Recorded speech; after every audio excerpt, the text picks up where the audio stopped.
Shafrani indis është përdorur për më shumë se 4000 vjet për të trajtuar një shumëllojshmëri të sëmundjeve.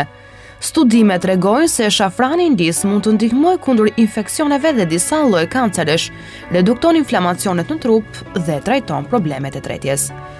Por ja se cilat janë përfitimet nga shafrani indis nëse konsumohet rregullisht. Është një agent antiseptik natyral dhe antibakterial për përdorim në dezinfektim, prerje dhe djegje të lëkurës. Kur kombinohet me lule lakër, ka efekt për të parandaluar kancerin e prostatës. Parandalon kancerin e gjirit, redukton rrezikun e leuqemisë së fëmijërisë. Është një detoksifikues natyror i mëlçisë. Është një anti-inflamator i fuqishëm natyror. Shafrani indis ndihmon metabolizmin për rënien në peshë, shpejton shërimin e plagëve dhe ndihmon në rimodelimin e lëkurës së dëmtuar.